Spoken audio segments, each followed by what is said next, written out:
All right. So thank you guys for joining us on this podcast today. As you guys know, I'm Simone McKinney, digital anchor and reporter, and you guys are the sports department. The department. That's what we're known around here as. Okay, so we have Jeff Roberts and Rachel West here with us today. So Jeff, I'll let you start us off. Tell us a little bit about you, where you're coming from, and what you're excited to do. Yeah, it's nice to meet everyone. She said Jeff Roberts here, and from Michigan, right outside Detroit. Dearborn Heights was my hometown, and studied broadcasting at Central Michigan University. If you watch college football on Wednesdays during the season, that's MACtion. My first job in the industry, I was a sports reporter and then weekend anchor eventually for a sports department in Bismarck, North Dakota. So it's a little opposite of what the move was here, but been here coming up on 7 weeks now, and it has been incredible. Our first time in the South, and we absolutely love it. Awesome. You said we. Who's we? My wife. Awesome. My wife, Anna, and I, we met in college marching band. She played trumpet. I played drumline. So we actually weren't too good of friends when we were in the marching band together. But then shortly thereafter, when I was a sophomore, and now 5-6 years later, awesome. She's moved around with me. Very cool. Very cool. Okay, Rachel? Well, I'm just me, myself, and I. No we here. That's okay. Me too. But I'm from Sarasota, Florida, originally. I've been working in Tampa the last few years. Started off, kind of jumped around all the professional teams there. I started with the Rays, the MLB team, then jumped over to the Lightning for a season. Then I worked at the Tampa Bay Times, which is the newspaper in town, covering all of the teams. So both of those two teams I just mentioned, including the Bucks, any other sporting event in town. And I was pretty much our digital reporter. Okay. So I want to start with, why sports for you guys? Why get into sports reporting? What is it about it that pulls you in? I mean, it was one of those things where that question, I get asked a lot, but I never didn't have it. So it was one of those things that when I was really young, there are memories of going back a little bit away from sports. I didn't want to go to sleep at night without like my parents there. Okay. I was a little kid, little toddler. Well, my dad, who was a huge sports fan, would turn on Red Wing games or Tiger games or Piston games, and we would sit there together until I was tired enough to fall asleep. And so from the time I could remember any of those, sports have always been part of my day-to-day life. Yeah. And so I just think that when I was able to start making decisions and decide what I wanted to do with my career and my life, sports were a really easy answer and decision for that. Awesome. Rachel, what about you? My answer is kind of similar in that it's kind of all I've ever known. My whole family is a huge sports family. I was pretty much born into it because my brother, he's 6 years older than me, so he played baseball all growing up. So I was at a baseball field every single weekend, traveling with him to different tournaments. And then when I was old enough to start playing, I got into it, and I played softball my whole life. So it's just, I've always been around it, and I knew I always wanted to be in sports the rest of my life. Yeah. Playing was clearly not an option at an early age. So, I mean, I don't want to completely throw myself under the bus. Yeah. I wasn't terrible, but, professional, not the answer. Okay.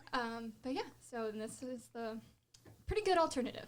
All right. So do you guys have, obviously as sports reporters and journalists, you cover a lot of different teams, a lot of different sports, but is there a team or sport that kind of sticks out for you and that, you have the most fun covering? I don't know. My favorite sport in general, I think, is football, college football. There's nothing like it. I think that down that same road, covering Georgia Southern and Georgia in my first month and a half here, the fandom of that sport is unmatched. I mean, you see people traveling across the country and spending money that they don't have to go see their team. And that happens in all sports. But I think in college football, you see that a lot. And just last month being in Myrtle Beach with Georgia Southern for their the first game of them, with me being here, talking to the fans and kind of introducing myself, that matched exactly what I thought it would be. And so college football is one of my favorites. And then the stories you get with that, I don't think there's anything like it. Yeah. What about you? So I have kind of an unpopular opinion when it comes to this because, as I just was talking about, I was born into a baseball family primarily. Yeah. So baseball, I always say, was my first love, and I played all throughout my life. My first job in the industry was working for a baseball team, and I always thought it was baseball, baseball, baseball. Now, with that being said, I then worked for a hockey team, then worked very closely with the Bucks, a football team, and each job I went to, I was like, you know what? maybe hockey's my favorite sport. You know what? Maybe football's my favorite. So I think there's great pros to all of them. And now, I mean, at the end of the day, if I had to pick one, I'm probably going baseball. But just because I've done that for 20 years of my life. I don't know. All of them are great. Well, I'm glad you said that because I was going to follow up with, well, you have to pick one. So tell me which one. No, but what kind of stories can we all expect from you guys as you guys start out with this department, you know, get going on the different sports that we have in Savannah and Georgia? I think that I can start by speaking for both of us. When we first talked like 3 months ago, I had just gotten the job. They had said, hey, we're going to expand the department and go moving forward with a weekend sports person. And Rachel was the first and only person that I talked to before the process. And we all decided, yeah, like she's the person for the job. And that's because I think that when her and I talked, we agreed that sports are fun, sports are cool, but the similarity of everything, whatever you play, is that people make it happen. And that there is always a human interest story that, I don't know, this generation, these 3 or 4 generations have had season tickets to this team, or this kid started by playing 5 sports in high school and is now doing 3 in college, things like that, that I think draw people in. And that was something that her and I, from the very beginning, agreed that it's much more than what the final score is. Every single bit of a game, there are so many storylines. And I know you could speak on more of the fact that it goes way deeper than the actual X's and O's. Yeah, agreed. For me, it's all about the person behind the number on the back of the jersey. Or whatever it may be. Getting to tell their stories because, as he said, everyone's got one, and they tend to be pretty interesting. So that's where the joy in it comes from me. Go ahead. I'm sorry. I was going to say, do you have one of those stories, maybe when you were in Florida, that you're like, this is one of my favorites? Or I don't want to say favorites because I know as a journalist how hard it is to pick out one story. But is there a story that stands out that you're like, this was amazing to cover? Oh, goodness. That's really hard to pick out one on the spot. Put me on the spot. Whatever you remember, because I always tell people I don't even remember the stories that I did like last week. It's so many. Exactly. One that jumps to mind right away. I was covering the Bucks a couple years ago, and their punter was super into giving back to the veterans. And he worked with this organization where every time he punted the ball, depending on the yardage, it would donate a certain amount of money to an organization that it would then be given to, it's kind of convoluted here, but the organization matched veterans with dogs, with service dogs. Okay. Because, they'd come back from war with PTSD, whatever, and the dogs would be there by their side to just kind of take care of them, watch over them, that whole relationship. And it was just an awesome thing getting to see how passionate he was about that. Something that you wouldn't typically expect from a football player. You just look at them on Sundays and you're like, okay, well, you get mad at him when, you punted the ball out of bounds or it only went 15 yards. Like, that's bad. But it was just great to see the human element to him and what he cared about as a human more so than a football player. What about you? It's interesting because my favorite also involved a service dog. About a year ago, and the reason why this came so quickly was because I just got a text from the father of the kid I did a story on.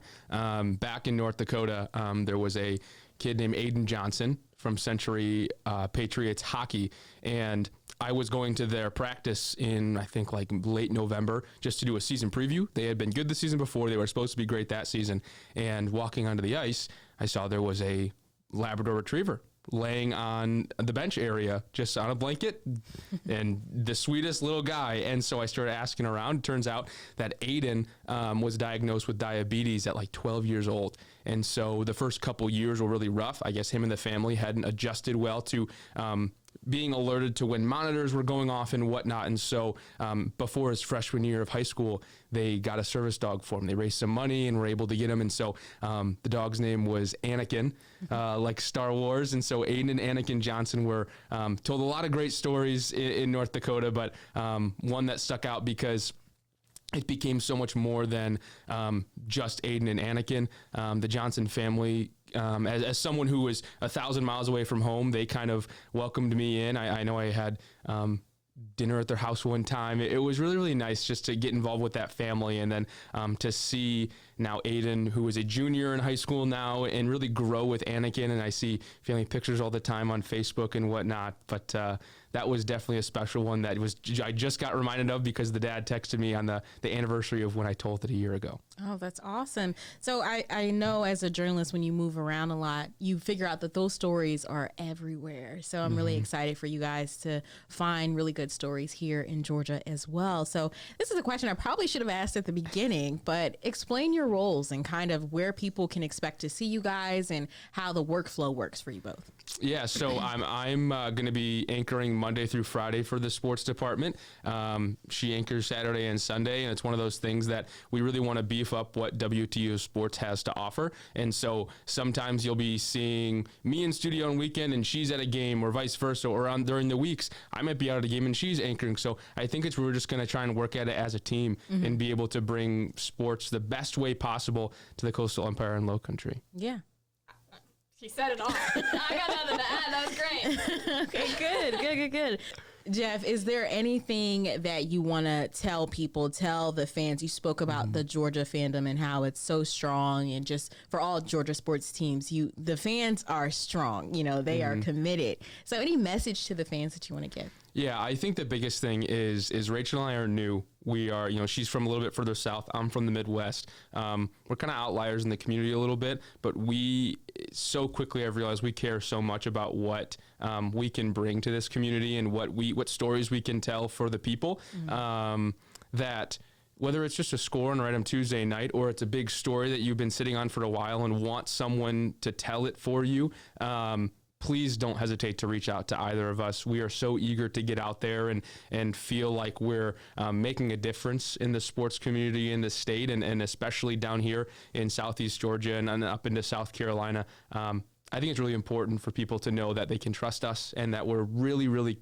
willing to care about everything going on here. Yeah. And anything you want to add? Love exactly what you said.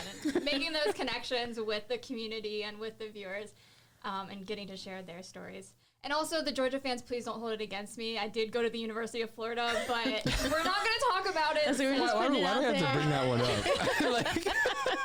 I say to her, our second day of working, we're driving to the SEC championship game. Literally her second day on the job. And I'm like, oh, yeah, we'll probably go to Georgia, Florida. And I hear a little, oh. And I'm like, what do you mean? And she goes, it's the Florida-Georgia game. And I'm like, okay, all right. So we're already starting. Really? It's just alphabetical. I'm just trying to be accurate in that way. You're so used to saying it one way your whole life. But trust me, it's not like it's going to hold me back from sharing all the great UGA stories. I promise. Well, thank you guys so much for joining me today. Anything else you want to talk about before we go? I don't know. Just please trust us. We're really excited to do this. And it's been a fantastic first couple months, and I just really cannot wait to see what the department can do in the future. Awesome. So we will put your guys' email up for people to reach out to you if they have any of those really good stories. Yeah. But thank you so much for joining us, and we'll see you next time. Thank you. Hopefully we're back soon. Oh, absolutely. Can't wait.